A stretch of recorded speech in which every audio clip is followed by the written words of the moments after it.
Baik, selamat pagi semuanya. Assalamualaikum warahmatullahi wabarakatuh. Kita mulai lagi ya. Sambungan dari kelas kemarin. Bentar, nggak bisa digerakin. Tunggu. Oke. Oke. Saya akan selesaikan yang kemarin dulu.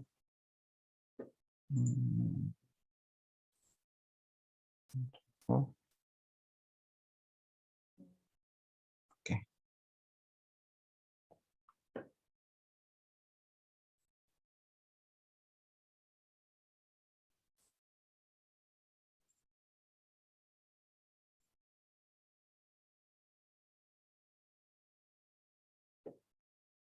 Saya share dulu. Oke ya. Baik ya. Saya harap Anda semua segar, sehat. Kita mulai lagi kuliah kita. Ini kalau saya beritahukan pada Anda, mungkin semester depan kita akan luring ya, akan luring, kuliah luring, dan kapasitasnya 50%. Jadi saya minta kepada Anda, kalau pas kuliah daring itu tidak ada kapasitasnya, oke? Jadi Anda nggak usah takut-takut untuk masuk dan berkumpul di ruangan yang sama. Baik, kita sudah membahas kemarin ya. Kemarin saya membahas apa? Tawas ya. Tawas itu ya, kemarin saya bahas tawas untuk mengkoagulasi partikel-partikel kecil supaya dia jadi besar. Nah, nanti di sini dragnya besar, di sini juga F sama dengan M dikalikan G. Nah, di sini karena di sini M ini adalah rho dikalikan V, V-nya naik, M-nya naik. Nah, seperti itu. Oke. Ya. Nah, kemarin saya juga sudah memberikan seperti ini ya. Kalau partikel terkonsentrasi bisa diperkirakan dengan pendekatan seperti ini. Ya, ini apa ini? Berarti ini laminar. Oke. Saya ingin Anda membuat tugas. Tugas mandiri. Tugas mandiri. Nah, tugas main. Nah, buat cheat sheet ya. Buat cheat sheet. Buat ini ya. Yang isinya untuk menjelaskan bagaimana step pengerjaan atau langkah-langkah pengerjaan ya untuk tiap kasus.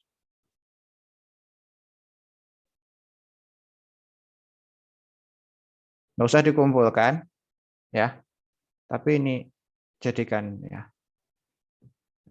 sebelum Anda lupa ya, sebelum lupa mana yang di mana.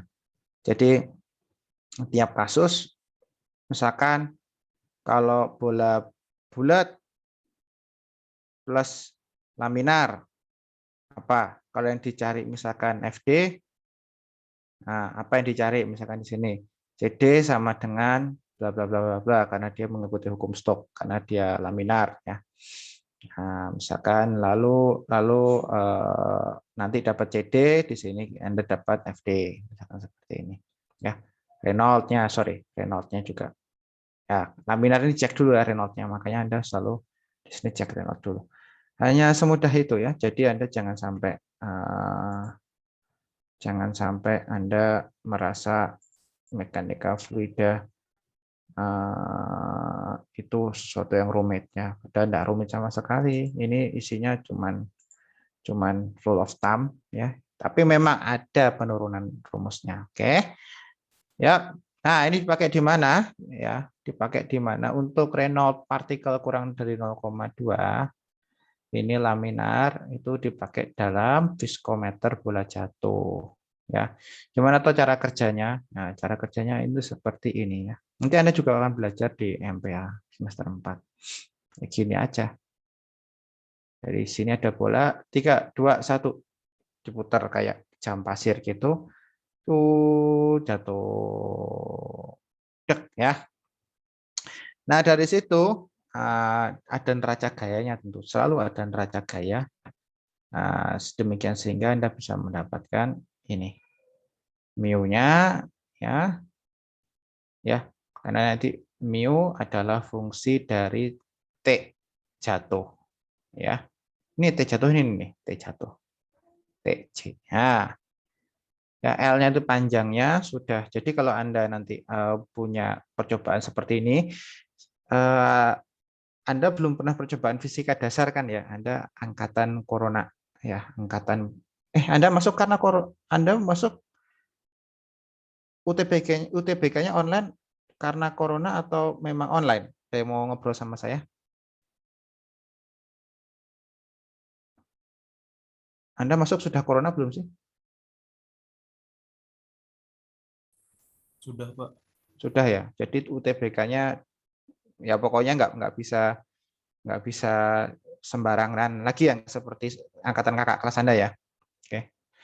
Nah, artinya Anda belum pernah praktikum fisika dasar pakai ini ya. Kakak kelas Anda mungkin pernah ya, 2019. Ya. Eh, jadi kalau fisika dasar, kalau Anda itu main ke fisika dasar, semoga Anda pernah nanti ya, semoga semester depan insya Allah semoga sudah reda wabahnya, kita kumpul lagi di kampus ya, meskipun harus tetap menjaga prokes. Di fisika dasar itu dulu waktu saya muda, yaitu waktu saya TPB itu ada namanya praktikum bola jatuh. Ya ini ya menghitung, jadi neraca gayanya itu ya nanti dibuat seperti ini, ke bawah itu berat, ke atas itu FD, sorry FD ya, dan ke atas yang lain adalah FB ya, F buyansi atau F apung ya. Pada saat dia, jadi kalau itu kayak gini ya, dulu saya tuh kayak gini ya. Terus di sini ada bola, di sini ada gliserin ya, supaya tidak berbahaya ketika praktikum. Bisa juga pakai oli atau pakai apapun, tetapi ya kita lihat saja. Nah, di sini ketika bola masuk, di sini masih ada percepatannya. Nah, mungkin di sini baru. Nah, di sini pada suatu titik tertentu, misalkan titik X di sini, misalkan di sini L, titik L ya. Nah, di sini baru percepatannya 0. Nah, di sini saya ukur waktu untuk mencapai X ke L itu berapa. Ya. Hanya itu saja ya. Wah, itu becek banget tuh. Antelabnya becek. Beceknya karena gliserin. Wah, lucu sekali itu dulu ya. Dimarahin terus sama asisten. Semoga Anda mendapatkan kesempatan untuk dimarahi asisten dalam tanda kutip ya. Dimarahi karena salah, bukan, maksudnya dimarahi karena disayang ya. Jadi jangan jangan apa ya, jangan di rumah terus ya. Nah, nanti semoga bisa mendapatkan pengalaman seperti ya ini muncrat dulu. Nah, kita bisa melihat ya, kalau fluidanya berbeda, maka di sini TP-nya juga akan berbeda, T partikelnya akan berbeda ya. K-nya sama ya, karena D partikel sama ya. Nah, isi agak beda dikit ya, rho partikel kurang rho-nya. Nah, ya, jadi kalau rho-nya sama tetapi ininya berbeda, berarti mu-nya berbeda ya. Ya seperti itu saja, enggak susah kok. Ya, enggak ada yang susah ya. Nah, dan kimia bukan ilmu roket ya, engineering-nya bukan bikin Iron Man ya, enggak kayak gitu. Mudah sekali engineering teknik kimia. Yang susah itu adalah ketelitian dan konsistensi perhitungan Anda. Makanya dari itu Anda semester 2 dan semester 3 belajar NME ya untuk mengecek konsistensi. Oke, kembali lagi ya. Nah, di sini ya Anda akan mendapati untuk masing-masing fluida dia akan memiliki T yang berbeda. Dan itu nanti akan dipakai ketika Anda bermain dengan viskometer yang lain ya, itu Anda laksanakan kalibrasi dulu, lalu tiap fluida itu memberikan T yang berbeda. Nah, ya seperti itu saja. Ya. Oke. Ya, sudah, terima kasih ya untuk bab 8 sudah. Nah, sekarang kita ke bab 9 ya. Saya stop share dulu. Saya stop share. Untuk yang kemarin, apakah ada yang ditanyakan sampai hari ini?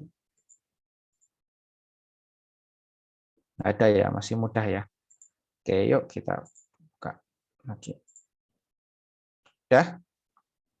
Ya, udah kelihatan ya semuanya ya. Oke. Oke, ya. Sekarang kita aplikasi aliran fluida dengan partikel padatan. Oke. dengan partikel padatan. Nah, kita bisa melihat bahwa apapun yang melewati fasa lain, ya, cair melewati gas, gas melewati cair, itu pasti meningkatkan delta P. Apalagi gas melewati padatan atau gas cairan melewati padatan, delta P-nya pasti naik sekali. Nah, kemarin saya sudah terangkan ya, kalau kita punya ruang pengendapan gravitasi, oke, ruang pengendapan gravitasi itu bekerja berdasarkan gaya gravitasi dan gaya seret sebetulnya, ya. Ya, jadi dia seperti yang sudah saya beritahukan kemarin, ini partikel bulat kayak gini ya. Ke sini itu ada Fp sebetulnya, F pressure ya. Oke. Nah, di sini ke bawah ini ada berat ya. F pressure ada juga di sini ada Fd, ada Fd. Nah, jadi ini dua gaya ini bekerja bersama ya, karena gaya F pressure dari sini ke sini ya, ada delta P pasti ada gaya ya. Nah, F sama dengan apa? P dikalikan A. Ya, kemudian ada F drag ya. Bawahnya W. Ya, Anda sudah pernah belajar fisika dasar, ada Fx, ada Fy ya. Anda punya F resultan. Ya. Ya, seperti itu saja. Nah, F resultan ini kalau Anda jabarkan ini akan menjadi sama dengan M dikalikan dengan A. Tapi A-nya di sini dalam bentuk vektor yang mengarah ke X dan Y. Sebetulnya seperti itu. Nah, kalau terlalu kencang, ya FD-nya terlalu kencang, terlalu kuat, maka ya kemarin FD rumusnya apa? FD sama dengan CD apalagi? A partikel cross section partikel rho dikalikan apa lagi? Setengah U kuadrat, U-nya U slip ya. Nah, kalau U-nya ini kencang, terlalu kencang, maka ya FD-nya gede, maka komponen dari partikel ya, komponen dari partikel tersebut kan lebih ke kanan ya, lebih cepat ya, makanya seperti itu ya. Nah, ini maka di sini ya, dia ada resultan dengan W. Ya, W-nya ya sama dengan M partikel dikalikan dengan G ya, M partikel itu sama dengan rho partikel dikalikan dengan V partikel. V partikelnya kecil ya, maka lemah ke bawahnya. Hanya itu saja, tidak sulit ya caranya ya. Anda hitung sendiri ya. Anda pernah ya mendapatkan fisika dasar GLB, GLBB, sudah pernah ya GLB, GLBB. Ya, Anda ya sama lah ya, ini cuma fisika dasar aja ya. Anda wajib ya, Anda wajib untuk mengetahui cara menghitung resultan ini. Ya wajib ya, seperti itu ya. Tapi di sini sebetulnya nggak semudah itu karena ada aglomerasi partikel sebetulnya. Cuman ya secara teoritik ya. Gini loh, mengapa kok kita dalam mekanika fluida itu setengah teoritiknya, setengahnya heuristik ya. Heuristik itu apa? Heuristik itu orang bilang apa, dicoba di tempat lain, belum banyak dibuktikan, tapi di industri di kimia itu bekerja, ya kita pakai seperti itu saja.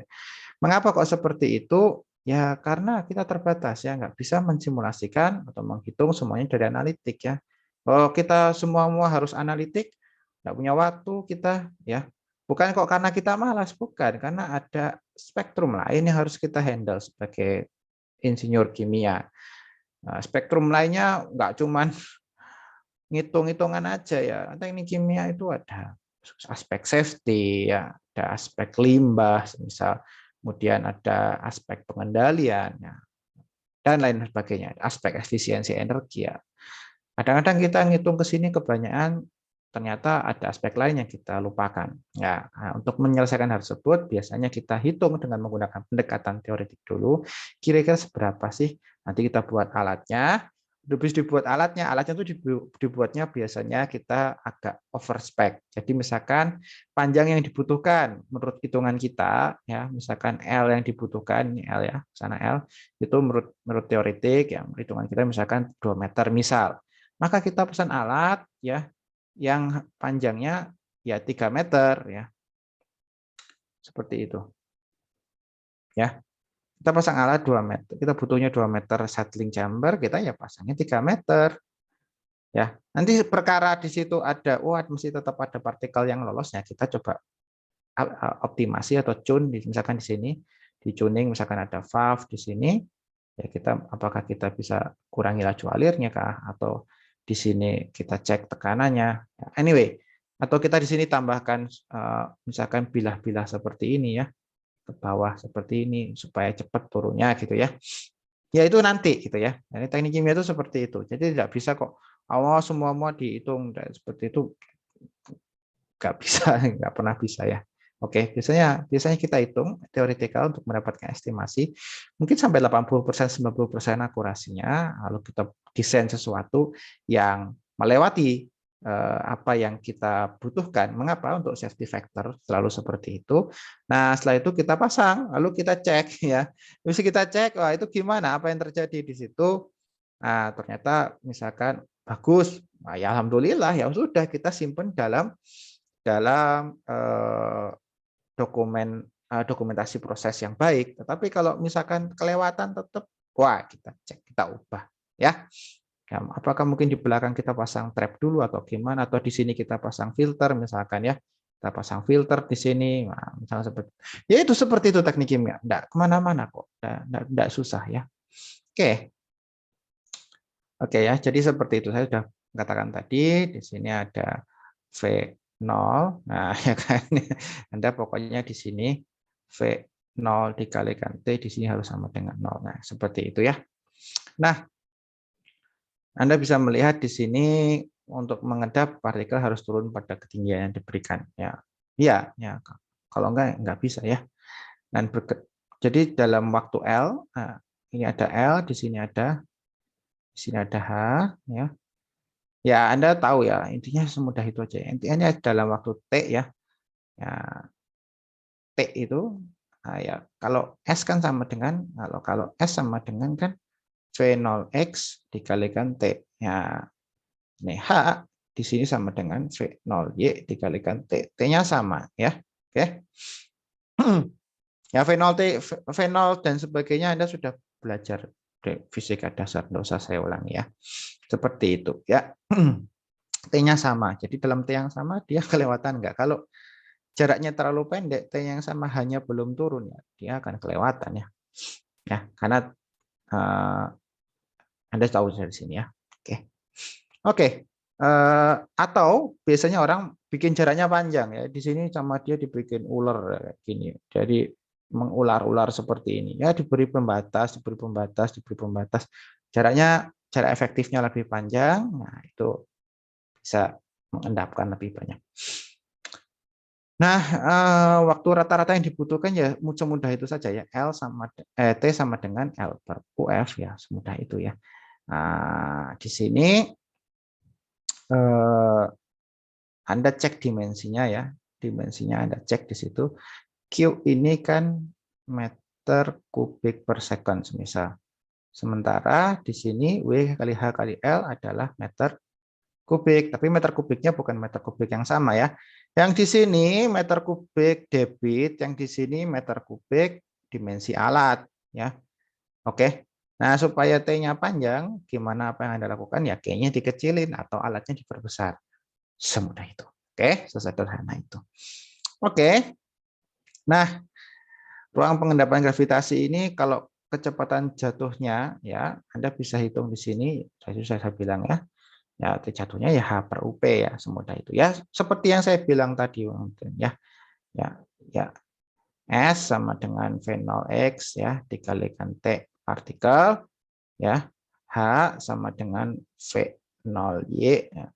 T partikel ya. V0X sama V0Y. Nah, ada semuanya ada ada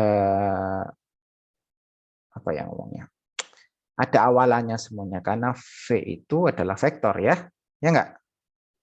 V itu adalah vektor. Ya enggak? Ya, dia ada komponen V0X dan komponen V0Y ya. Oke. Ya. Oke ya. Nah, sekarang bagaimana jika Reynolds-nya ya? Reynolds-nya kurang dari 0,2, artinya kalau Pak Aryo kenapa sih kok di dalam mekanika fluida pada bilang Reynolds? Saya sudah selalu katakan Reynolds ini seperti bukan dikotomi ya. Apa sih namanya? Klasifikasi ya. Nah, kalau Anda main biologi. Nah, biologi itu misalkan Anda nanti yang masuk bioproses nih. Nah, Clostridium ini B-nya. Misalkan di sini kecil ya. Clostridium misalkan di sini botulinum ya. Bakteri yang bahaya ini. Oke. Nah, mengapa kok ada ini, ya ini kan identitasnya dia. Yang ini identitas si apanya ini? Genusnya ya. Ya kan? Genusnya kan ini ya. Ini genusnya. Sama. Fungsi kita menghitung bilangan Reynolds itu untuk memberikan klasifikasi ya. Ngelompok-kelompokkan. Spesiesnya apa nih? Spesies aliran ini spesies aliran laminar ya. Spesies aliran turbulen ya. Kalau spesies aliran laminar cara menanganinya gimana? Kalau spesiesnya aliran turbulen menanganinya gimana? Ya jadi kenapa kita menghitung bilangan Reynolds itu ya seperti itu. Jadi jangan dibilang pusing ya. Ya, nanti Anda akan semester 4 insya Allah akan bertemu dengan perpindahan panas. Di situ ada bilangan Prandtl, ada bilangan Nusselt, bilangan banyak ya. Nah, itu sebetulnya jangan dibikin pusing. Ya, mengapa? Karena mereka mengklasifikasikan aliran-aliran ya atau moda perpindahan panas. Kalau kita moda perpindahan massa saja ya, namanya fluida, itu kalau ini disebut laminar. Nah, kalau laminar, karena kita sudah selalu kalau laminar ya kita bisa menggunakan pendekatan ini. Mengapa? Kemarin masih ingat nggak? Kalau CD-nya untuk laminar berapa? Oh, nggak salah 24 ya. Ya nggak? Ya. Mengapa seperti ini? Ya karena dia mengikuti garis lurus ya. Di sini adalah Reynolds partikel, di sini adalah CD ya. Awal-awal pasti kayak gini, terus habis itu kemana? Ya gini-gini ya. Ya gini ya. Ya nggak? Masih ingat nggak hal ini? Ya. Oke. Awal-awal mengikuti hal ini. Nah, ini jadi kalau Anda belajar mekanika fluida dengan baik, Anda akan tahu bagaimana rumus-rumus di muka bumi ini, khususnya ketika Anda bekerja nanti di pabrik kimia, ya, pabrik kimia, Anda bekerja di tempat-tempat lain, ya, artinya tempat yang membutuhkan banyak pendekatan fisik, itu Anda tahu gimana mudah. Jadi bisa menarik simpulan, jadi nggak bikin hidup Anda sulit. Misalkan apa? PV sama dengan ZnRT.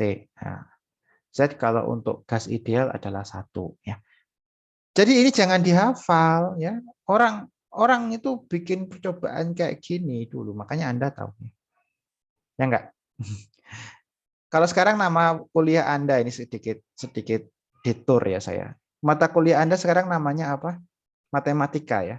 Tingkat 1 ya, matematika ya. Zaman saya kuliah itu nama mata kuliahnya adalah kalkulus dan geometri analitis. Ya. Jadi kalau Anda belajar itu sejarahnya dulu, mengapa orang itu tahu ya, misalkan di sini X, di sini Y, di sini R ya. R kuadrat sama dengan X kuadrat ditambah Y kuadrat. Mengapa seperti ini mereka tahu? Karena mereka hitung benar. Di sini ada kotak, di sini ada kotak, di sini ada kotak. Mereka hitung luasnya. Ya, sama halnya dengan Reynolds. Ya, saya jadi mengapa kok saya suka sekali membahas sejarah penemuan ketika saya mengajar, khususnya saya mengajar mekanika fluida. Karena Anda tahu mengapa kok ada seperti itu ya. Jadi jangan overwhelm otaknya. Wah, ketemu Diapa Renault kurang 0,2, 0,2, 0,2, 0. Nggak kayak gitu, makanya tadi saya buatkan Anda tugas pribadi buat masing-masing bikin cheat sheet ya. Kalau bola itu laminar misalkan persamaannya seperti ini. Mengapa seperti itu? Anda harus pahami karena orang pernah nyoba pakai persamaan itu dan fit gitu ya. Hanya itu ya. Orang pernah nyoba eksperimen dan mereka membuat korelasi matematis gitu ya. Ya, seperti Anda punya. Kenapa F sama dengan selalu saya katakan 16/RE gitu ya untuk laminar. Ya karena Pak Renault misalkan ya atau Pak siapapun ya dia ini F kecil ya, sorry, ini F kecil.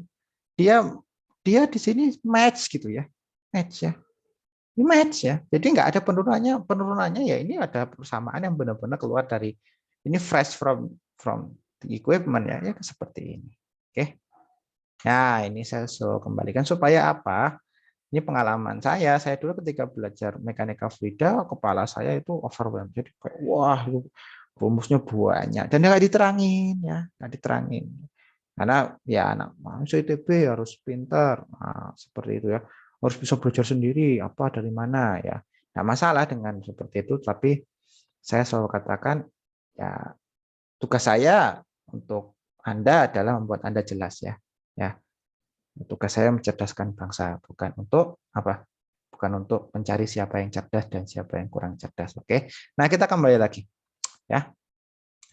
Baik, kita punya Renault ini ya. Renault ini lalu Anda ya sudah diameter partikelnya berapa? Oke. Jadi nggak kayak gini juga. Jadi dengan diameter partikel ini ya Anda sorry dengan ini kan WL ini adalah apa? WL ini adalah dimensi alatnya ya, WL ini. Mu Q itu adalah spesifikasi proses. Ini sudah inherent. Nah, itu Anda tahu di sini diameter partikel maksimum yang bisa dihandle oleh alat Anda. Jadi kalau seperti ini alatnya, Anda di ke sana ya. Nah, seginilah ya. Ya, gambaran saya jelek bentuknya. Nah, di sini W, di sana L ya. Anda punya Q ya. Maka Anda dengan menggunakan pendekatan ini itu Anda tahu diameter partikel maksimum berapa, dP max yang bisa dihandle oleh apa? Oleh peralatan Anda. Atau oke. Di sini Anda bisa melihat kalau ini kita kuadratkan, jadi misalkan di sini dP kuadrat sama dengan 18 mu Q per GWL delta rho ya, saya buat seperti ini biar mudah. Anda bisa di sini hitung apa? Kalau Anda saya bawa ke kiri di sini dP kuadrat GWL ya delta rho ya per apa ini 18 mu. Nah, sama dengan Q ya. Berarti Anda tahu kalau Anda sudah maksimum ya, Anda sudah maksimum artinya alatnya sudah ada di situ ya gimana diameter partikelnya nggak bisa Anda atur misal seperti itu. Anda bisa tahu Q maksimumnya berapa supaya bisa mengakomodasi alat Anda. Oke. Jika laminar, oke. Laminar itu ada batasan, selalu ada batasannya ya. Karena Q sama dengan A dikalikan dengan apa? U ya. Nah, Anda bisa sampai di sini. A di sini adalah W dikalikan L. Oke. W dikalikan di sini H ya. H, sorry. Ya. Anyway, tergantung mana aja yang ingin kita ketahui. Oke. Oke, nah, Anda bisa melihat di sini bagaimana caranya menghitung perkirakan diameter partikel. Tadi sudah saya tanyakan. Diameter partikel terkecil yang dapat dipisahkan oleh alat tersebut ya, ya Anda bisa gunakan rumus ini ya. dP ini. dP maksimal itu bukan dP paling kebalikannya, sorry. dP minimal ya. Ini dP-nya itu dP minimal yang sorry, bukan dP maksimal. Sorry. dP minimal. Artinya kalau di bawah itu udah alatnya nggak bisa megang lagi ya. Oke, nah, Anda bisa cek di sini. Saya juga lupa rumusnya ya, saya juga ya Anda bisa gunakan di sini. Saya cek ini 18 new Q. Yalah, saya nggak ingat semua rumus juga kok. Di sini GWL bawahnya ya. GWL delta rho ya. GWL di sini delta rho ya. Oke, angkat 0,5. Cari aja datanya mana yang dibutuhkan. Oke. Oke, nah Q-nya ini Anda cari dari apa? U dikalikan A. Oke. Nah, semudah itu saja ya. Oke. Ya. Oke. Atau di sini udah ada Q-nya ya. Nah, udah ada Q-nya di sini. Oke, udah ada Q-nya. Oke. Ya, ya seperti ini saja ya. Reynolds-nya dicek dulu ya. Selalu cek Reynolds ya. Tapi kan di sini ada tulisan laminar. Ya, ya sebetulnya nggak usah pakai ini juga nggak apa-apa ya. Artinya apa? Anda kan pengennya laminar ya. Anda di sini cek aja Reynolds partikel gitu. Reynolds partikel harus kurang dari 0,2 ya, seperti itu. Oke. Nah, diameter maksimalnya seperti ini. Oke. Nah, sekarang kita, nah ini yang jadi momok ini, selalu jadi momok sama orang teknik kimia.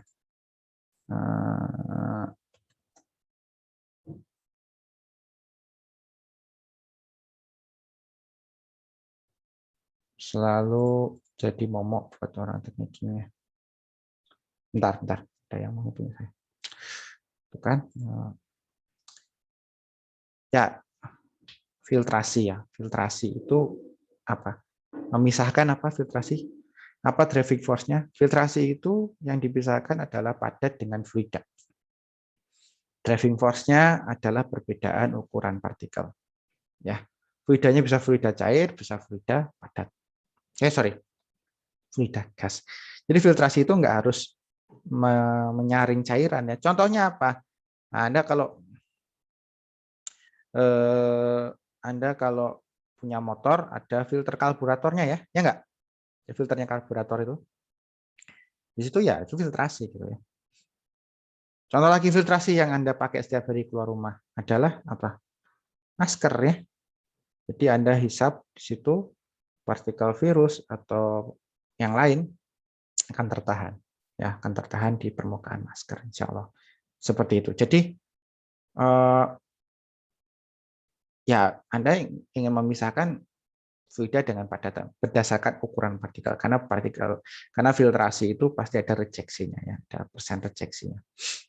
Oke, ya kita lihat di sini filtrasi itu ya pasti ada dua yang menghambat. Yang pertama di sini kita sebut sebagai filter media.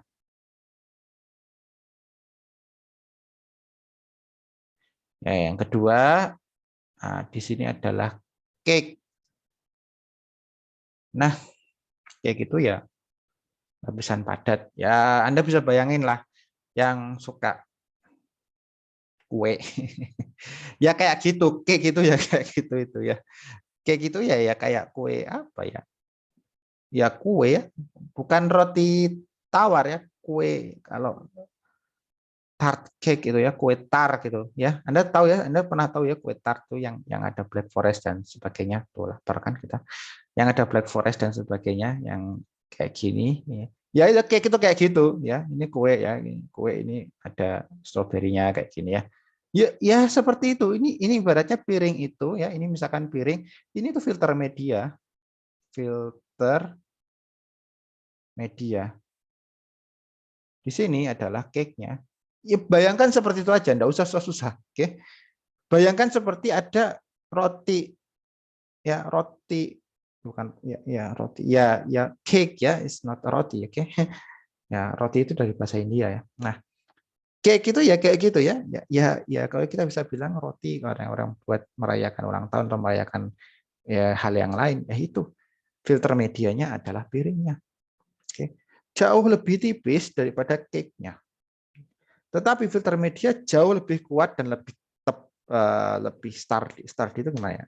Lebih tahan ya dibanding cake-nya. Cake itu kalau Anda ada yang pernah makan roti bantat nggak di sini? Roti bantat, bikin roti, pernah nggak? Nah, kita ngomongin makanan pagi-pagi biar semangat. Ada yang pernah bikin roti bantat nggak? Roti bantat tau nggak roti bantat? Nggak tahu? Masak di dapur, pernah? Nggak harus perempuan. Perempuan tapi nggak apa-apa menjawab. Ya, ada yang pernah buat kue bantat? Oh, bantat nggak? Bantat itu ya. Nggak ngembang, Pak. Iya, nggak ngembang. Pernah nggak? Ya, kalau ada yang pernah makan roti kabinnya tentara belum?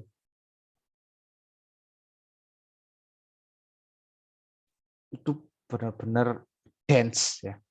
Nah, cake itu terbagi jadi dua, ya, kompresibel dan non kompresibel. Kalau cake-nya non kompresibel kita happy. Kenapa? Karena dia akan bersifat seperti filter media. Artinya dia hanya menambah padatan, ya, menambah delta P, tetapi dia nggak masalah. Nggak terlalu masalah dalam tanda kutip ya. Ya sudah ada di situ aja. Tapi kalau cake yang kompresibel, nah ini hidup kita dalam masalah sebagai engineer. Artinya dia apa? Tadinya itu kue, kayak kue, makanya saya carikan contoh yang supaya Anda ingat, tapi semoga Anda ingat. Anda kue ya, kue ulang tahun atau kue tar itu yang Black Forest, itu awalnya itu ya. Tapi makin lama dengan adanya keadaan operasi, adanya delta P, itu dia menjadi roti bantat. Artinya apa? Dia porositinya berkurang di situ. Roti bantat, nggak tahu roti bantat ya, saya pusing ngasihnya apa ya. Roti bantat itu kayak apa ya? Nggak tahu saya. Kalau Anda pernah makan, ya yang pernah makan roti KB-nya tentara, roti ransumnya tentara, ya kayak gitu ya. Bantat keras gitu. Jadi kayak makan roti serasa makan sandal. Nah, seperti itu. Nah, yang pernah makan sandal, saya nggak pernah makan sandal ya. Nah, Anda bisa melihat di situ ya. Itu dia padat. Nah, kalau padat akhirnya apa? Dia merejeksi partikelnya lebih besar dan lebih sulit untuk fluida mengalir. Nah, itu jadinya masalah. Ya, oke. Kalau Anda ini ada namanya degree of freedom. Udah ya, paham ya mengenai lapisan padat cake-nya. Ya. Ya, saya tadi ya, di sini lapisan padat itu ya ada satu kompresibel, kita nggak suka. Yang kedua non kompresibel. Contohnya Anda kalau memfiltrasi pasir, air berpasir ya, bukan berlumpur ya. Pasir itu agak tinggi ya nggak apa-apa. Kenapa? Dia nih yang ngangkatin delta P, tapi Anda nggak bisa nekan pasir lebih padat lagi kan. Tapi kalau Anda memfiltrasi lumpur, nah ini masalah. Ya, lumpur itu yang slimy ya, slimy yang hal yang seperti itu, slimy itu kalau tekanannya makin tinggi, dia akan makin memadat dan nggak bisa dilewatin. Ujungnya nggak bisa dilewatin, filternya stuck. Nah, dalam kita mengoperasikan filtrasi ada dua mode filtrasi. Yang pertama, delta P tetap, ya, aliran dilepas. Yang kedua, Q tetap. Yang ini delta P dilepas. Sorry ya, tulisan saya jelek. Nah, bentar. Ini. Oke, sorry, tulisan saya jelek. Oke, yang ini Q dilepas. Nah, ketika Anda mengoperasikan filter, ya, itu dua metodenya. Nggak bisa dua-duanya diminta. Ya, kayak Anda kalau Anda belajar NME, Anda kan pasti ada P, ada T, ada apa lagi sini? Fasa. Ya, ya nggak? Kalau Anda tahu P, tahu fasa, ya, Anda perlu T nggak? Nggak perlu. Nanti over specified. Ya. Anda punya T, punya fasa, nggak perlu P. Punya P, punya T, nggak usah dispesifikasikan fasanya apa. Ya. Contohnya apa? Ini kalau 1 bar 50 derajat Celcius, Fase air apa? Cair, ya. Ya. Meskipun ketika kita hilangkan ini nanti jadinya bisa ke banyak tempat. Tapi kalau kita taruh semuanya di sini itu over specified. Nah, meskipun kita hilangkan T-nya, nanti kita cuma ngomong cair aja, ini range-nya besar. Range-nya menjadi besar. Ya, 1 bar ini range-nya menjadi besar kalau temperaturnya dihilangkan. Misalkan ini 20, misal sampai 90 misalkan seperti ini. Ya, atau ya segitulah. Maksud saya hal itu ada di situ ya. Tapi nggak bisa tiga-tiganya itu di speknya. Sama seperti ini, ketika Anda melakukan filtrasi. Filtrasi itu nggak bisa semuanya di spek. Ya, saya mau delta P tetap, saya mau Q-nya tetap, nggak bisa. Ya, kenapa? Karena di sini kalau kita punya suatu persamaan diferensial, kita bisa lambangkan ya. Ya, di sini ada DH per DT, hanya H apa? Hanya ini didapat dari tinggi padatan. Ya, DH DT tidak sama dengan 0. Artinya padatan ini nambah, ini filter cake-nya nambah. Ya, itu makanya saya tugaskan Anda membuat kopi tubruk kemarin ya. Anda bisa lihat kalau kopi tubruknya makin banyak ya. Awal-awal delta P-nya kan dianggap tetap ya karena Anda menggunakan atmosferik ya. Nah, atasnya filter 1 bar, bawahnya filter 1 bar. Atasnya filter 1 bar ditambah tinggi aliran dikitnya. Tinggi dari kopi Anda ya. Tinggi dari level kopi Anda. Itu makin lama, itu Q-nya itu makin kecil. Ya, delta P-nya tetap. Namun di lain pihak, kalau kita kerja di industri, Q-nya tetap. Kenapa? Ya karena kita ya duit ya, masa Q-nya dilepas, tidak mungkin. Dan biasanya yang Q-nya tetap itu dicapai dengan delta P-nya itu dinaikin. Oke. Delta P-nya dinaikin dengan cara ya dari ujung atasnya di sini kita tingkatkan P-nya. Ya, misalkan di sini P-nya sama dengan PATM, nah di sini kita tingkatkan ya. Harus lebih dari PATM. Tadinya mungkin 1 bar gauge kita naikkan menjadi 2 bar gauge supaya Q-nya tetap. Ya, karena kita harus melawan resistansi dari cake ini. Sampai sini paham ya? Sebelum saya melangkah lebih jauh ya, mengapa saya selalu katakan kepada mahasiswa kalau kita nggak bisa semuanya dicapai. Oke. Ya. Nah ini ya. Jadi kalau kita delta P-nya tetap, pasti Q-nya nggak bisa dikontrol. Atau Q-nya tetap, delta P-nya juga nggak bisa dikontrol. Ataupun kalau bisa, itu nanti akan sifatnya, kontrolernya, itu akan gini nih, osilatif. Ya, nanti Anda akan belajar di tingkat 3. Artinya, dia harus ada yang dibuangkah, harus ada yang dinaikkan, tetapi nanti Q-nya, ya artinya akan jadi kompleks, nggak bisa dua-duanya kita pilih. Oke. Nah, kalau kemarin Anda soal NME, misalkan ya, waktu ujian NME, itu yang katalis, misalkan, memfiltrasi katalis. Iya, itu awal-awal tuh deres airnya. Awal-awal deres airnya. Kan datanya tetap, karena alat kita sederhana ya. Datanya tetap.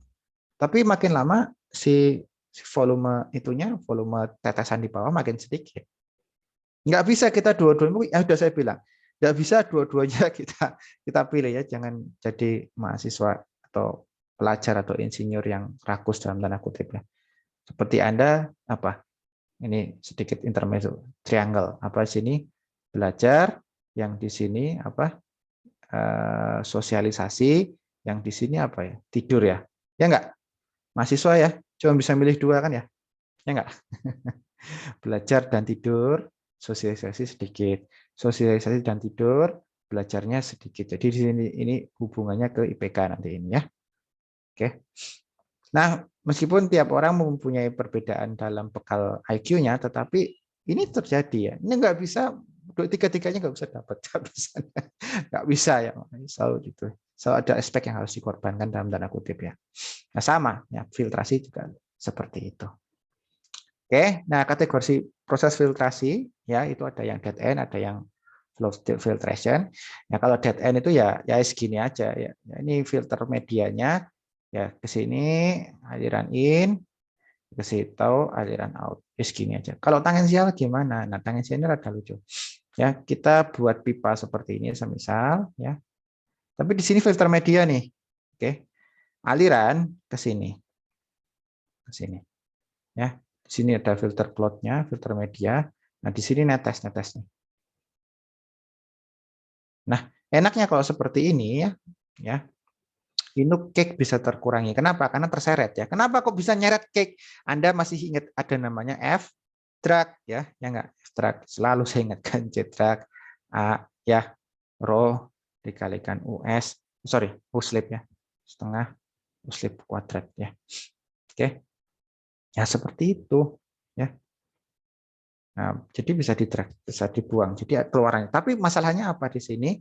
Di sini itu membutuhkan area filtrasi yang lebih besar.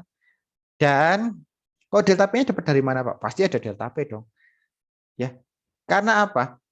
Kita bisa set aja delta P dari sini. Misalkan di sini ada P1, di sini ada P2, ya tentunya P1 lebih besar dari P2. Misalkan P1 adalah 10 bar, P2 adalah 1 bar, Anda punya 9 bar delta P. Mengapa Anda bisa ke bawah cairannya? Iya, karena fluida, ini sifat fluida sekali lagi, yaitu menerima dan meneruskan tekanan ke segala arah. Ya, di sini kalau di sini delta P-nya 9 bar, maka ke arah bawah juga sama 9 bar. Nah, semudah itu. Oke. Ya, kan sifat fluida seperti itu. Nah, enaknya di sini lebih itu lebih steady dalam tanda kutip, cake-nya lebih sedikit. Namun untuk yang instan ya, nah ini lebih susah ya. Kenapa? Karena efisiensi pemisahannya lebih jelek daripada yang pertama. Kalau yang pertama itu ya simpel ya, kayak bikin kopi tubruk itu ya, bikin kapal api ya, kopi saya sebenarnya nggak mau nyebut merek, tapi ya semoga Anda tahu ya. Ya karena kopi yang lain tanpa ampas ya nggak, kopi yang lain tanpa ampas, kopi tubruk berampas. Jadi saya susah mencarikan analoginya, saya susah mencarikannya ya. Nah, buat kopi tubruk ya seperti itu. Bayangkan Anda kalau harus memfilter kopi tubruk pakai aliran tangensial, waduh, kopinya banyak sekali yang terbuang ya. Oke. Nah, hal-hal seperti ini nanti Anda kalau misalkan berminat silahkan belajar di kuliah membran ya. Pak Wenten, Pak Udin ya, itu seperti itu. Jadi dari kiri ke kanan misalkan situ ya, tes gitu. Hanya seperti itu ya.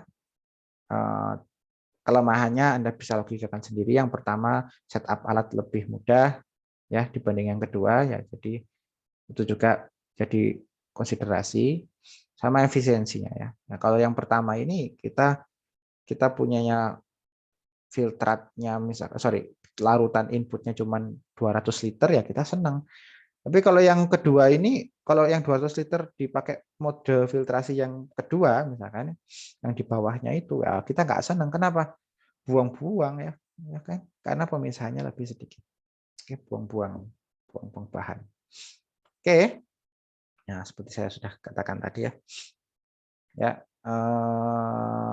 yang pertama dead end, yang kedua adalah tangensial. Ya, seperti itu saja. Nah, Anda bisa melihat di sini ya,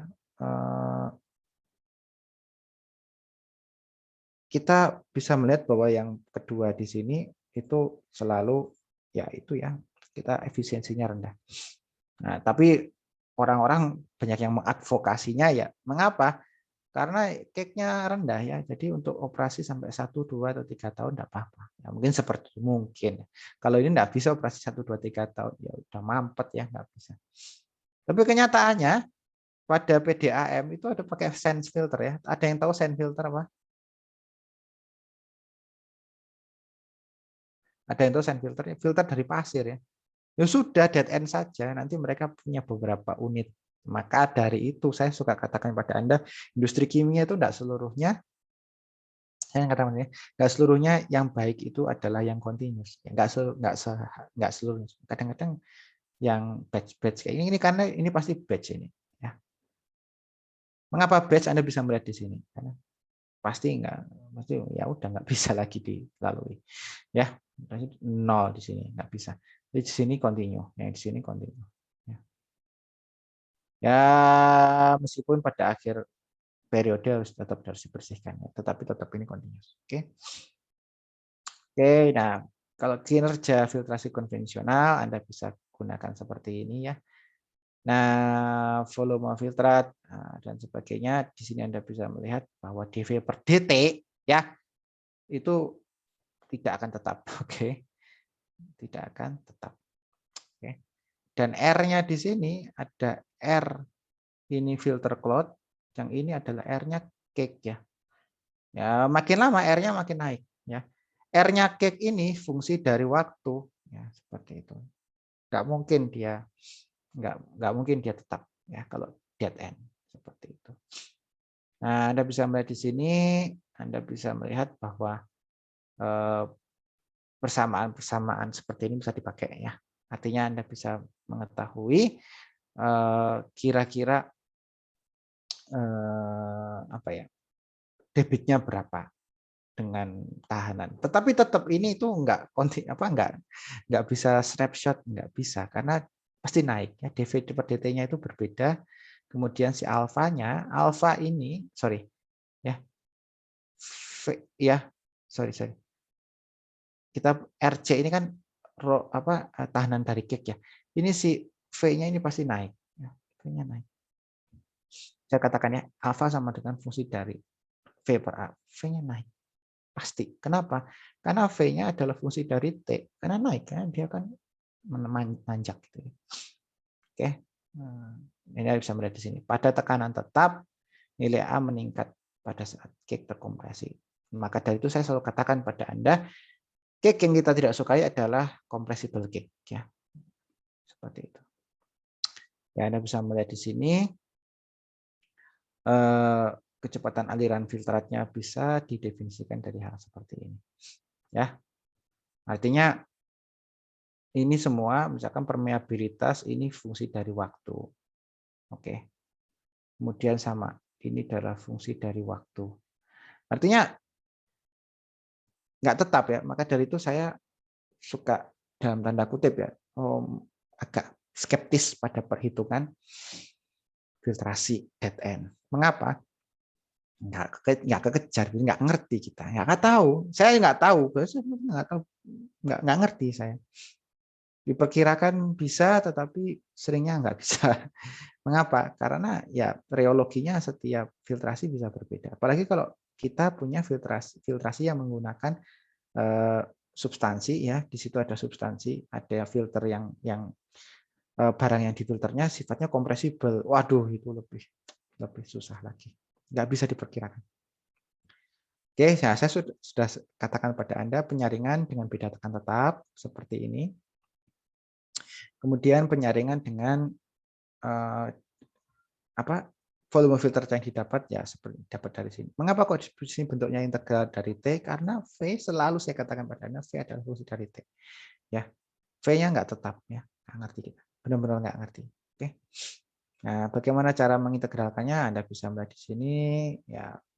Ini dibawa ke sini, dipisahkan, yang ini pindah ke sini. Ya, segitu aja lah, enggak susah. Nah, Anda bisa melihat di sini bahwa delta P, oke, is also ya, itu juga adalah fungsi dari T. Nah, nama apa? Ya, sebetulnya delta P-nya di situ apa? Delta P-nya di situ bukan beda tekan tetap ya. Sorry. Saya salah ngomong tadi ya. Ya. Aslinya delta P itu fungsi dari T, cuman di sini dianggap tidak fungsi dari T karena di sini ini konstan ya, ini konstan. Oke, tapi di sini saya bisa melihat bahwa seiring T-nya naik, maka di sini akan naik. Oke. Ya, itu saja ya, tidak dibuat sulit ya. Nah, Anda bisa melihat di sini untuk bukan menentukan ya, menentukan enggak kayak gitu juga ya. Ya, kita nggak bisa mengatakan bahwa pasti seperti ini, tapi bisa untuk memperkirakan lah ya. Ya, kalau Anda punya waktu ya, pasti seperti ini. Seperti yang saya katakan tadi, di sini T, di sini adalah Q-nya, pasti turun kan. Nah, Anda punya batas biasanya kalau dalam industri itu. Mana di stop di mana? Apakah di sini, ataukah di sini, ataukah di sini. Ya, karena itu yang ditakutkan oleh orang industri itu ya, selain data P-nya itu naik akibat kompresibelnya cake tadi, cake-nya kompresibel nempel. Yang kedua itu nggak bisa dicuci lagi. Ya. Si filter medianya itu kemasukan si cake-nya tadi. Jadi kalau kita berbesar, ya filter media itu kayak keju ya. Kayak keju, tahu keju ya?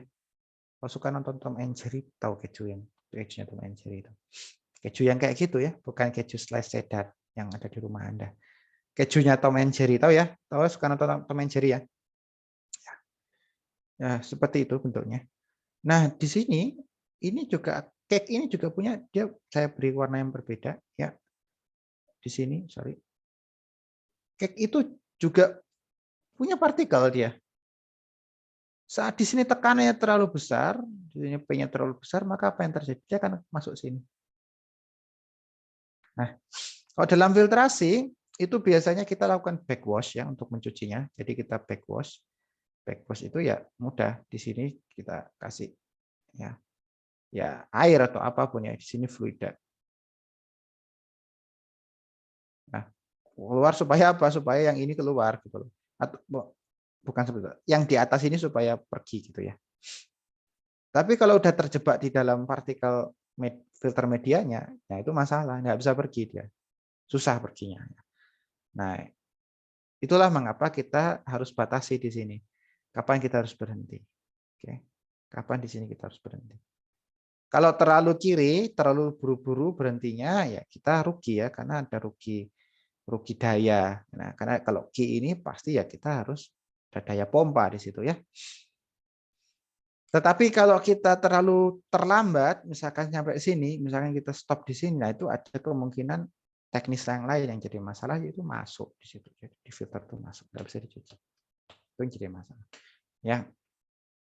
Tapi maka dari itu kalau Anda ke PDAM itu ada namanya sand filter itu gampang. Nyucinya gampang. Saya kurang tahu cara nyucinya gimana. Kalau nggak salah di backwash aja sand filter itu. Ya. Nah, sand filter itu enak. Filter mungkin yang kemarin siapa yang rumahnya Sumatera kemarin ya, Pekanbaru. Filter untuk air kotor itu awal-awal itu enggak pernah yang filter yang lembut, itu enggak pernah yang lembut, enggak pernah. Bukan filter pakai membran, enggak pernah. Karena itu sekali pakai udah enggak bisa dicuci lagi, nempel di situ. Pada saat kita memfilter air sungai yang benar-benar kotor, ya kita gunakan screen aja, screen kayak saringan gitu. Habis itu kita apa yang kita lakukan?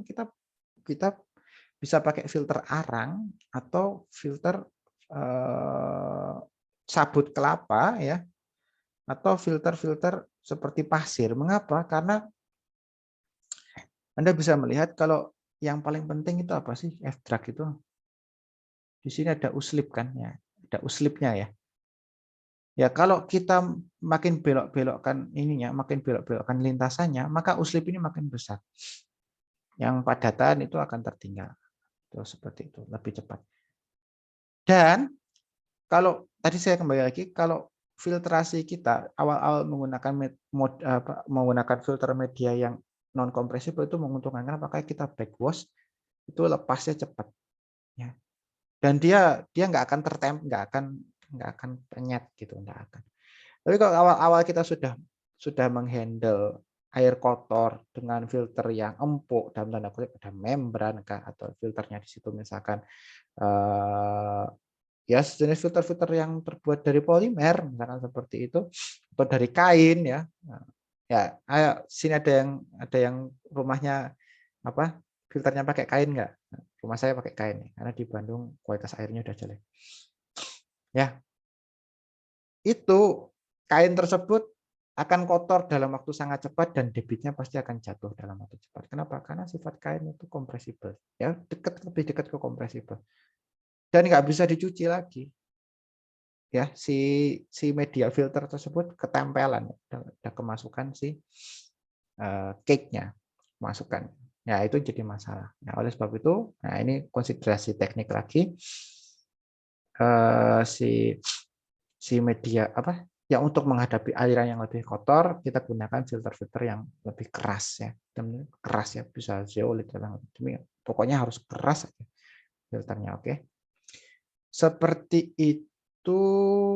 Nah, contoh alat filtrasinya seperti ini, plate and frame. Nah, ini ada nih, nanti kalau Anda eksperimen, mungkin tahun depan, semoga tidak ada gelombang 4, 5, dan sebagainya ya di Indonesia ya. Amin ya, kita cukup ya, kita banyak berdoa. Nanti ada eksperimen, di sini di lab TK, ya, lab instruksional teknik itu ada namanya plate and frame filter.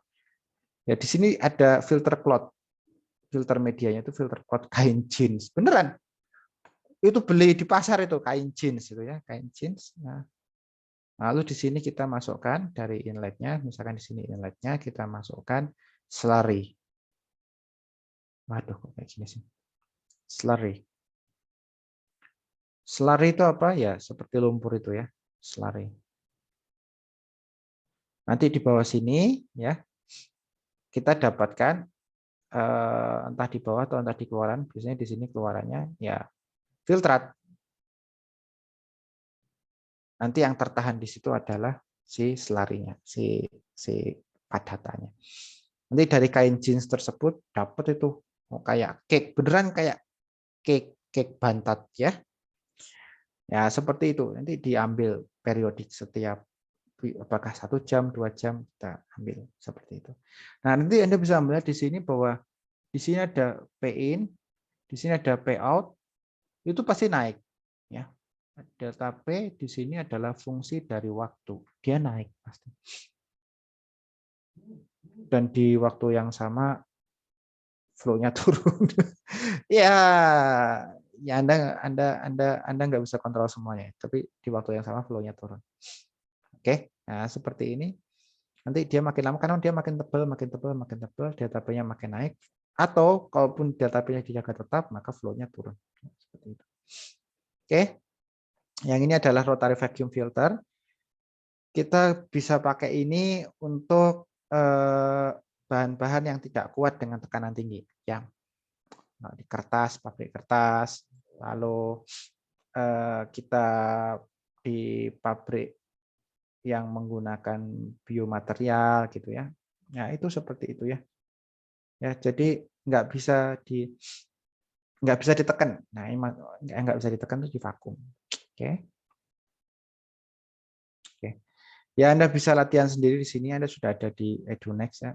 Gimana caranya? Anda bisa melihat nggak di sini bahwa ketika T-nya naik, ini apa yang terjadi? Ya, V-nya berubah nggak? V-nya berubah.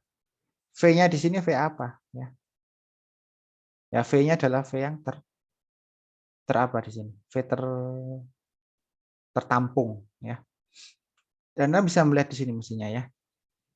Kalau di sini T-nya naik 5 detik, di sini V-nya naik berapa? Dari sini naik 7 detik, kenaikannya berapa? Di sini naik 8 detik, kenaikannya berapa? Coba Anda buat plot seperti itu ya. Nanti akan Anda melihat di situ bahwa dV per dt itu turun. Makin lama makin turun. Kalau tidak salah seperti itu. Ya. Jadi pertambahannya makin lama makin menurun. Kenapa? Karena tebal, makin tebal filternya. Ya, seperti itu. Ya, silakan dikerjakan sendiri. Kira-kira apa di sini yang dibutuhkan apa sudah semua ada datanya. Lalu sebentar. Ya, Anda diminta untuk menghitung alfa sama RM ya. Oke. Alfa ini nanti adalah fungsi dari V per A. Anyway, itu nanti akan Anda bisa cari dari persamaan yang ada ya. Ya, ini persamaannya plug and play aja ya. Oke. Nah, ini yang penting. Nah, ini saya mengajar ini mengapa penting karena ya itu ada tulisan apa di sini? Katalis ya. Ya, ini penting sekali.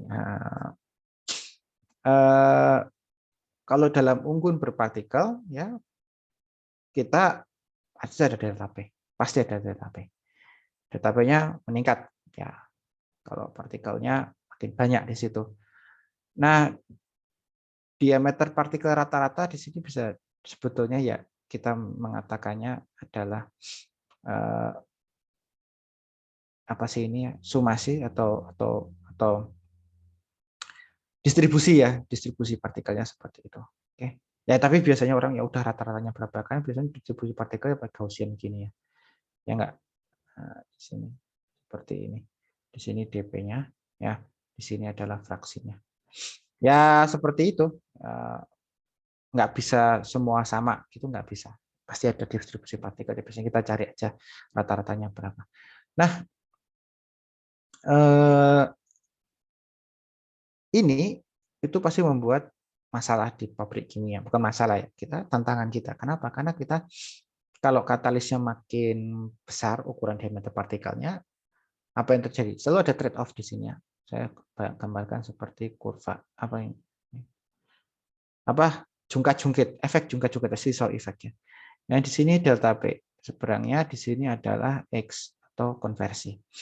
Ya. Kalau kita ingin katalis bekerja dengan baik, ya, itu yang kita lakukan adalah memperkecil diameter katalisnya, diameter partikel katalisnya. Ya. Anda sudah dapat PTK kan ya? Di PTK sudah nyampe katalis belum? Saya tanya di PTK. Sudah sampai katalis belum? Oh. Sudah nyampe mana PTK? Enggak ada yang jawab nih. Ada? Sampai mana PTK?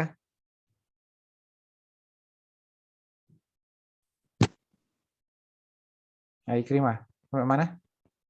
Sampai pemilihan bahan material. Kalau katalis sudah lewat belum? Katalis mungkin yang lain lebih tahu. Tidur gimana nih? Terima kasih Ikrimah. Masa udah berapa ini PTK? Wah ini. PTK yang ngajar Bu Mel atau Pak Heri? Kok ini seperti ini sekali ya. Sepertinya lembam sekali. Jangan ya. Mengapa saya ajak ngomong seperti ini? Yang pertama, saya ingin istirahat bicara, ya. Capek banyak orang bicara. Yang kedua, saya ingin tahu Anda sudah sampai mana, gitu ya. Pengen ngobrol saya itu supaya saya nggak kerasa sendiri. Yuk, ada yang mau membantu Ikrimah? PTK udah lewat katalis belum? Kayaknya belum, Pak. Belum ya? Belum. Oke. Anyway, oke, ini saya beritahukan di sini. Jadi ketika Anda katalis itu kan ada katalis itu punya partikel ya. Jadi kalau Anda nanti perkenalan dengan katalis, entah nanti di semester berikutnya di PTK, katalis itu katalis heterogen khususnya ya. Anda tahu katalisnya adalah substansi kimia yang mempercepat laju reaksi, tapi diharapkan tidak terkonsumsi di akhir reaksi ya. Nah, katalis tersebut punya partikel. Kalau partikelnya besar, ya kita senang. Kenapa? Karena delta P-nya kecil. Seperti itu.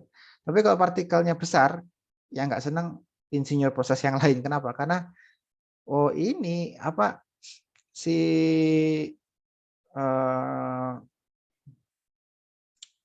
konversinya kecil. Nah, kenapa? Karena luas kontaknya kecil. Nah, kalau dibalik kita ingin membuat katalisnya lebih aktif ya, kita gerus katalisnya, digerus. Tadi yang mungkin berukuran 1 cm diameter, kita gerus sampai 1 mili. Oke, kontaknya lebih besar, si kontaknya lebih besar, luas permukaan kontaknya lebih besar, tapi delta P-nya naik. Nah, seperti itu. Nah, ini kita harus bisa pahami di reaktor kimia. Oke, diam fixed bed ya. Ya sebetulnya nggak cuma katalis padat ya. Sebetulnya kalau Anda nanti tingkat 3 ketemu sama saya lagi kontaktor gas cair TK itu untuk absorpsi, untuk desorpsi itu juga kita pakai fixed bed ya di situ. Ya, mengapa kok ada apa ya? Mengapa kok ada hal seperti itu? Karena kalau kita menggunakan katalis homogen, katalisnya terbuang nantinya, nggak bisa dipisahkan, susah dipisahkan. Nah, atau kalau kita misalkan mempertukarkan CO2 ya dengan gas alam, maksudnya mohon maaf, kita ingin mengambil CO2 dari gas alam, kita nggak bisa serta-merta mencampurkannya dengan absorban saja, tidak bisa. Kenapa? Ya karena luas permukaannya tidak besar, maka dari itu sudah dipecah. Makanya kita menggunakan fixed bed di situ. Nah, fixed bed kah atau ya intinya kita punya kolam isian di situ. Jadi pasti ada delta P di situ. Dan selalu ada trade off. Ini yang saya minta Anda. Jadi kalau dalam ini trade off-nya di sini pasti performa, yang di sini delta P. Nggak bisa dua-duanya dapat ya. Anda harus bisa menyeimbangkannya seperti ini. Ini performa. Performa macam-macam. Kalau reaktor ya konversi, kalau kolom konversi ya, konversi A misalnya itu ya. Kalau kolom pemisahan ya misalkan kualitas produk ya misalkan separasinya berapa ya. Artinya yang bisa dipisahkan berapa. Artinya Anda nggak bisa, teknik kimia itu nggak bisa dua-duanya dapat, nggak bisa. Anda harus menyeimbangkannya. Ya. Saya pengen delta P-nya kecil, tapi ininya performanya bagus. Nah, itu Anda harus berpikir, apakah Anda menggunakan katalis dengan bahan yang baik, saya misalkan seperti itu. Ya, tapi intinya Anda bisa melihat bahwa nggak bisa di teknik kimia itu dapat semuanya. Oke? Oke. Nah, unggun diam itu seperti ini ya. Ya, Anda bisa mengatakan di sini USF atau UFS sama ya, superficial ya. Itu ya sama dengan Q per A. Namun pada itu ya A-nya di sini nanti kita agak beda ya, sedikit beda dibandingkan dengan A biasa. Nah, oke. Anda bisa buat hubungan seperti ini ya. Ini sebetulnya apa ya? Sebetulnya delta P itu ya dibuat mudah saja. P2 P1 misalkan per rho di sini ya misalkan rho-nya nggak berubah ya. Itu sama dengan misal kita menggunakan boundary value-nya di sini sama dengan F besar ya. Nah, F besarnya selalu 4F L per D setengah U kuadrat ya. Nah, F-nya ini yang jadi masalah. Nah, F-nya beda-beda. Nah, F ini fungsi dari ini. Ya, ini semua. Oke. Nah, ya untuk unggun diam, Anda bisa melihat di sini bahwa diameter apa yang ada di situ, diameter efektifnya ya bisa dimodelkan dengan suatu fungsi yang dalam tanda kutip lebih rumit, sedikit lebih rumit ya. Seperti itu diameter efektifnya, Anda bisa menggunakan 4 kali volume fluida diberikan luas area yang terbatas. Anyway, kan seperti ini ya. Nah, kemudian untuk V partikel Anda tahu di sini ya 1/6 ya PD pangkat 3 ya. Anyway, seperti ini ya. Nah, Anda bisa mendapatkan nantinya diameter efektif dari kolom Anda adalah seperti ini. Di sini adalah fraksi kosong ya, fraksi kosong, dan di sini adalah diameter partikel. Oke. Jadi Anda bisa melihat di sini luas permukaan bola, ya kan? Nah, ini luas permukaan bola. Kemudian yang di sini adalah volume partikel, ya. Oke. Volume kosongnya adalah seperti ini. Oke. Nah, volume kosong ini adalah volume yang terbasahi, ya. Dapat ya? Volume kosong ini adalah volume yang terbasahi. Kemudian luas permukaan bola di bawahnya. Jadi mirip sama tadi ya. Volume yang melewatinya volume kosong ya, luas area yang terbasahi ya. Luas area yang terbasahi itu adalah luas permukaan bola partikel Anda. Yang ini adalah yang di atas adalah 4 kali volume fluida. Ya, volume fluidanya seperti ini. Oke, 4 kali volume fluida, berarti ini akan dikali dengan 4. Ya, saya hilangkan dulu biar nggak bingung Anda. Ini akan tetap dikalikan dengan 4. Oke, jadinya dapatnya ini. Oke, ya, itu diameter ekivalensinya. Dan hilang tekannya bagaimana? Ya sudah. Ya, bentar ini kok jadi kayak gini sih, nggak indah. Bentar, tidak indah sama sekali. Bentar.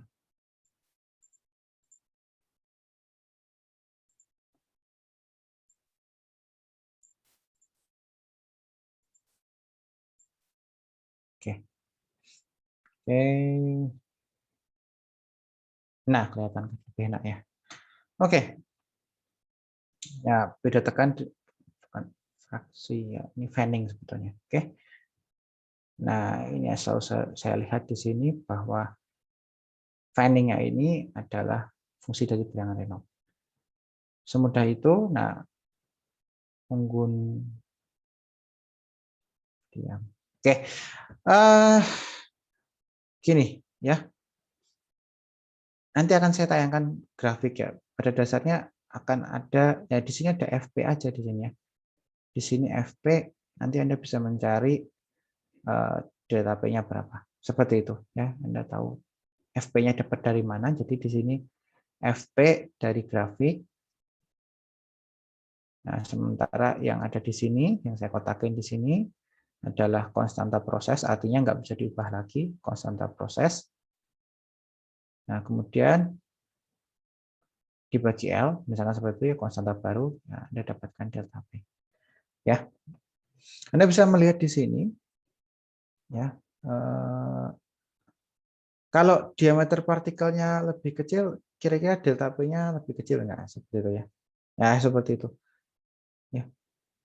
Diameter partikelnya makin kecil, delta P-nya makin kecil nggak? Ya, Anda harus bisa melihat bahwa FP ini, ya, kalau misalkan nilainya sama-sama 100 misalkan ya, berarti delta P-nya membesar dong ya.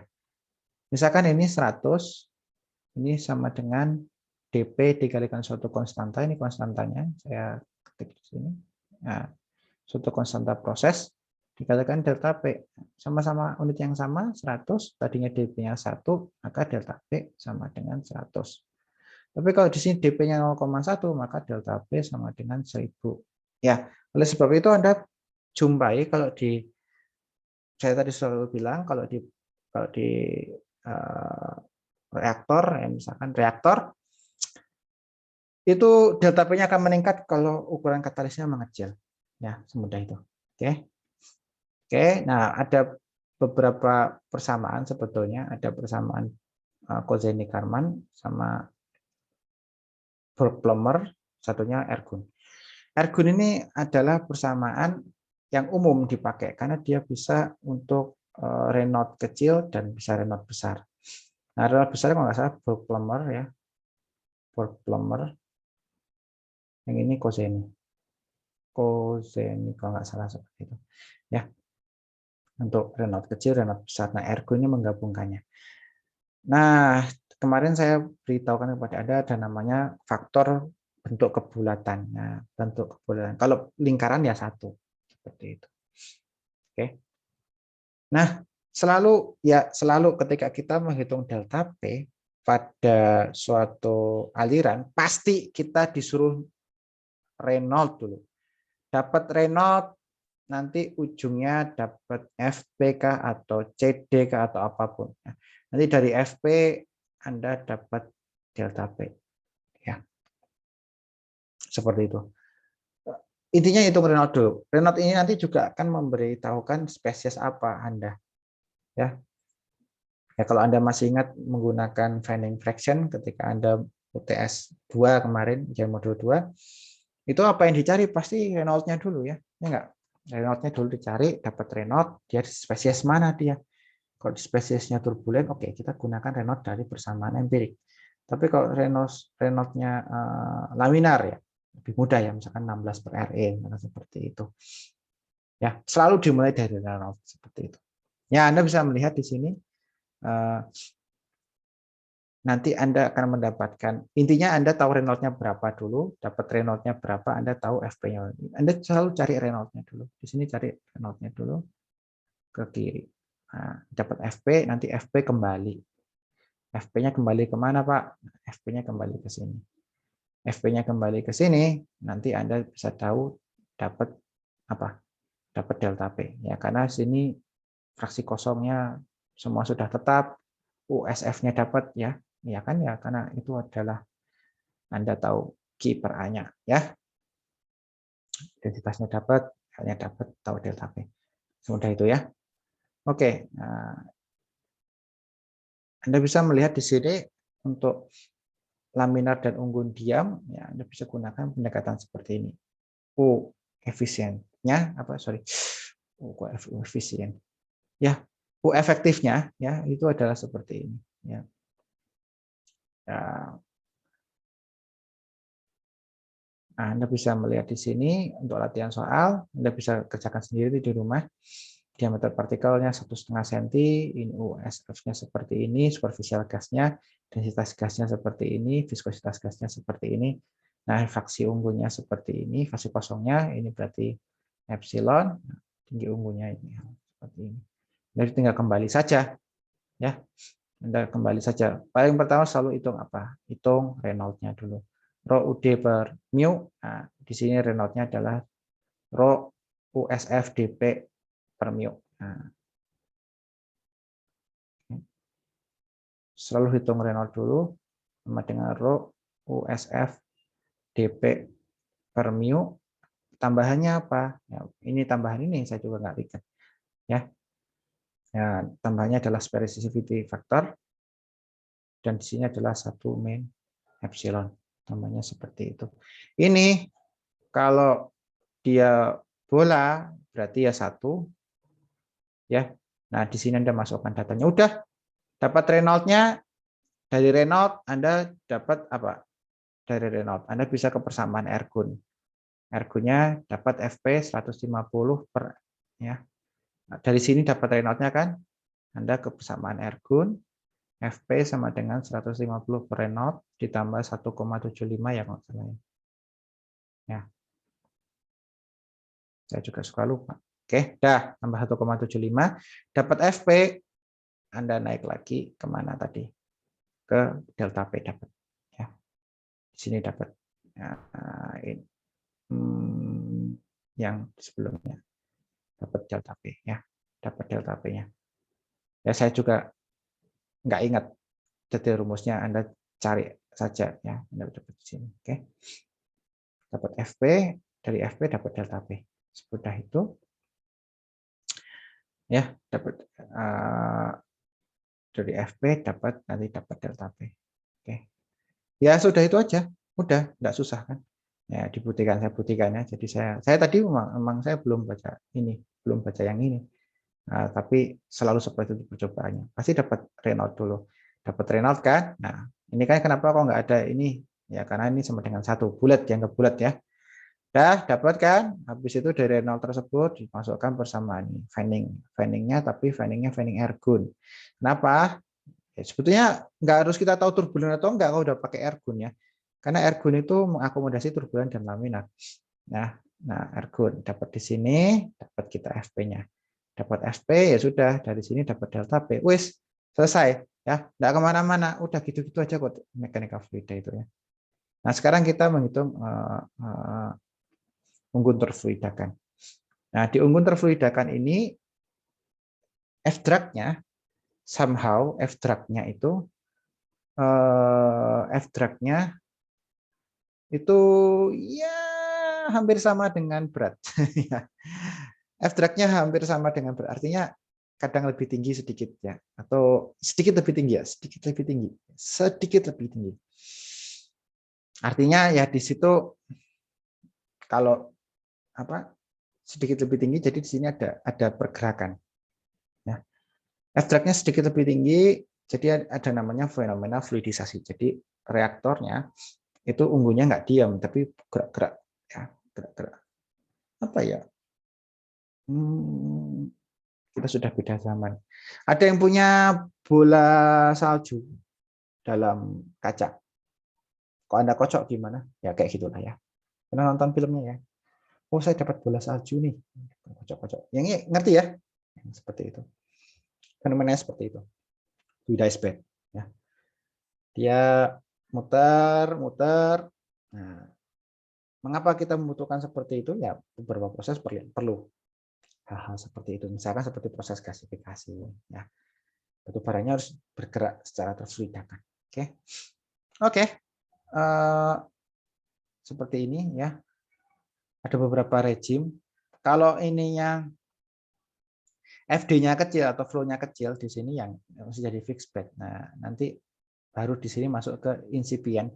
Incipient itu hampir-hampir ya. Ingat ini Anda belajar kosakata bahasa Inggris baru incipient. Incipient itu hampir-hampir. Nah, oke. Hampir atau enggak bergerak tapi hampir bergerak gitu ya. Nah, ini minimum fluidization.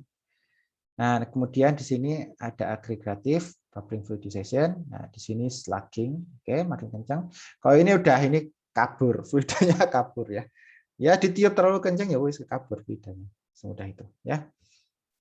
Oke, nah ini Anda selalu katakan di sini dari si Levenspiel. Levenspiel ini adalah salah satu embahnya chemical reaction engineering atau teknik reaksi kimia.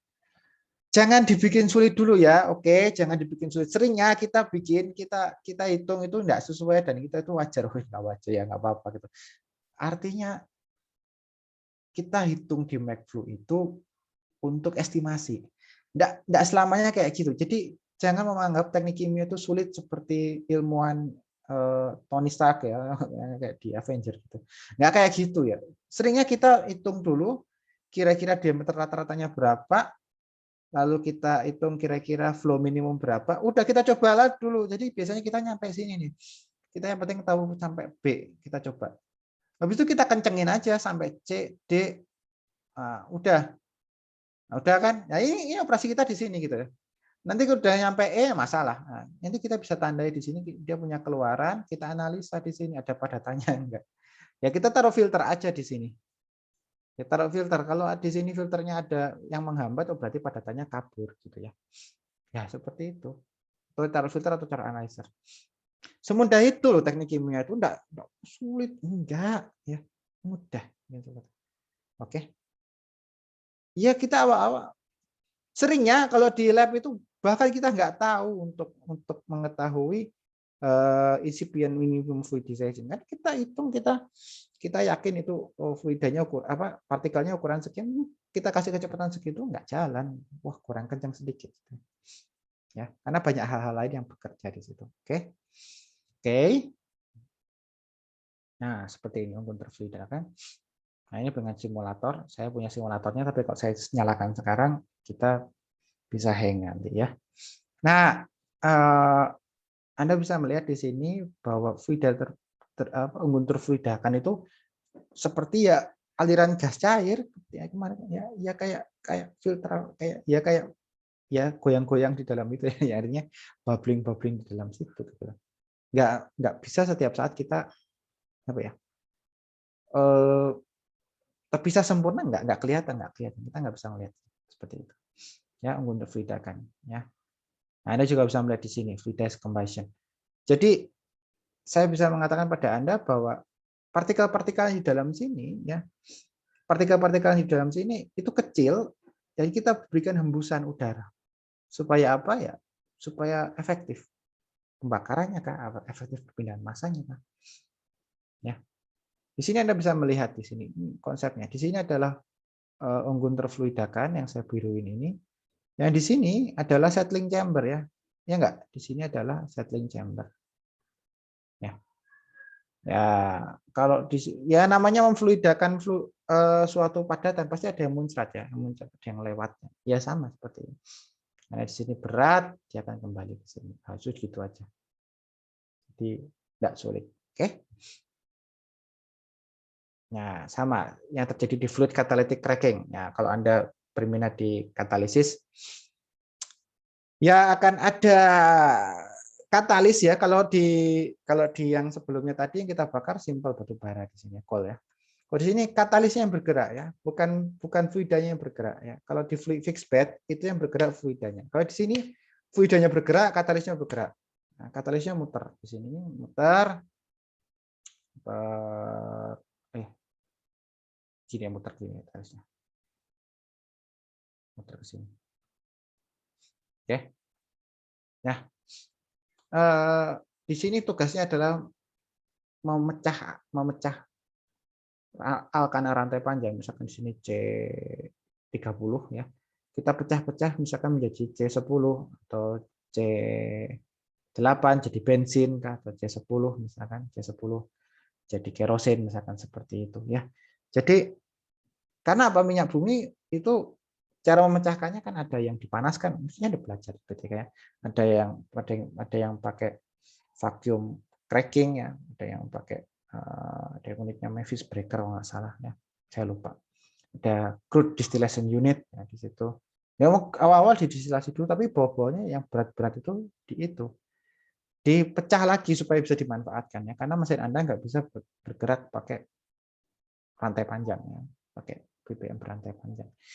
Nah, ya di sini dipecah. Nah, ini yang serunya di sini katalisnya bergerak, dan ini waktu hidup katalisnya itu nggak nyampe semenit kalau nggak salah ya, nggak nyampe semenit, mungkin dalam order detik, karena katalisnya akan langsung terdeaktivasi. Begitu terdeaktivasi dia akan direaktivasi. Nah, di sini diberikan steam. Nah, nanti di sini saya melihat di sini ya, bahwa ada gas, ada gasolin, ada light gas, heavy gas, dan sebagainya. Oke. Nah, unggun terfluidakan itu selalu di sini ada perbatasan ya. Kalau di sini kecepatannya masih kecil ya, itu masih jadi fixed bed. Begitu lewat daerah ini, MF minimum fluidization ya. Ingat ya, MF adalah minimum fluidization di sini. Dia mulai terfluidakan. Dek menjadi fluida. Naikin terus kecepatannya, masih di situ, truk ke sini.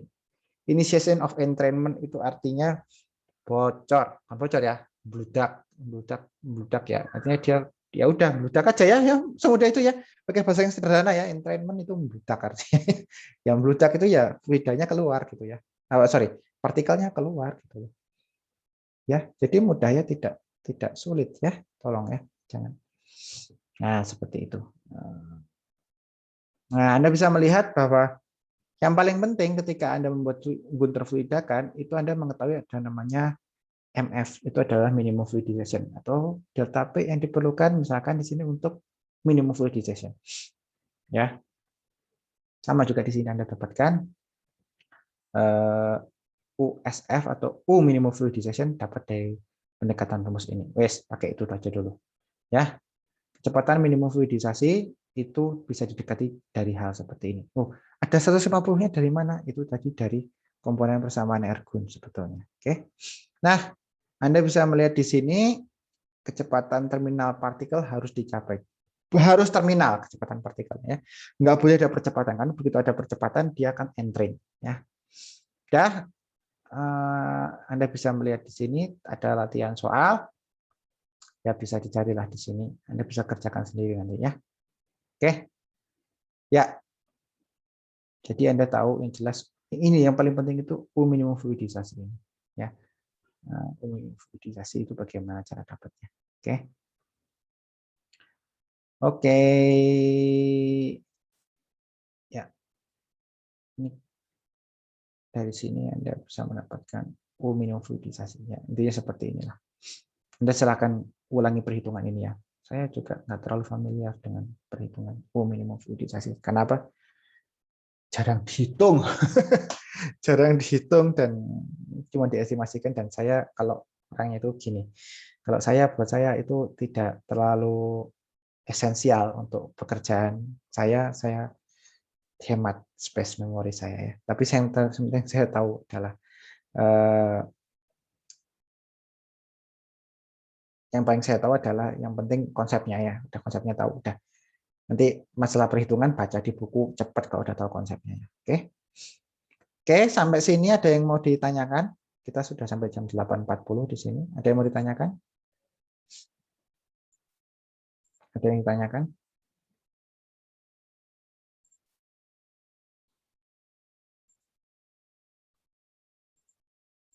Udah? Jelas semua?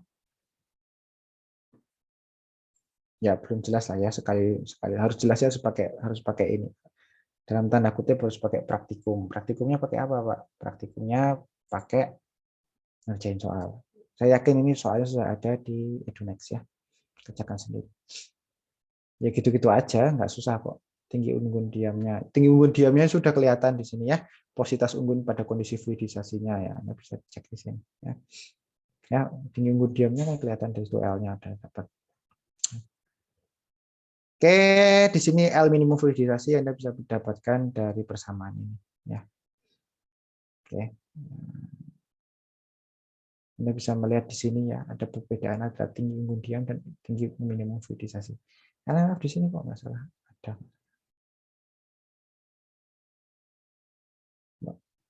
Oh ya, LMF dicari dari ketika kecepatan minimum fluidisasi terjadi. Anyway, itu saja dari saya. Anda bisa silakan hitung-hitung apa yang ada di belakang sini. Kalau nggak ada yang ditanyakan ya sudah. Ada yang ditanyakan? Nggak ada? Oke, kita akhiri kuliah pagi ini. Kita akhiri kuliah bab pengolahan, bab estimasi sifat aliran kah, atau estimasi data P atau perbedaan tekan untuk fluida yang dilewatkan pada media padat. Ya, bisa filtrasi, bisa alat sendiri, bisa unggun ya. Anyway, banyak yang terjadi ya. Oke. Jangan overwhelm. Karena itu saya minta Anda untuk membuat cheat sheet. Ya, kalau kasusnya seperti ini dihitung seperti ini, kasusnya seperti itu dihitung seperti itu. Buat itu ya untuk kesuksesan Anda menghadapi kuliah mekanika fluida, serta nantinya ke depannya ada kuliah-kuliah lain membutuhkan pendekatan seperti ini. Udah itu aja, teknik kimia enggak sulit ya. Jangan dibuat sulit, jangan dibuat mistik teknik kimia itu ya. Ada yang tanyakan? Atau ada yang memberi pernyataan? Kalau nggak ada yang tanyakan, nggak ada yang memberi pernyataan, saya akhiri saja ya kuliah hari ini. Terima kasih banyak atas atensi yang diberikan. Selamat pagi semuanya, sehat selalu. Kita ketemu lagi pekan depan ya. Hari apa? Ya kalau NME sama saya mungkin Senin Selasa. Kalau ketemu mekanika fluida ya hari Rabu dan Kamis. Terima kasih banyak. Assalamualaikum warahmatullahi wabarakatuh. Terima kasih, Pak. Terima kasih, Pak.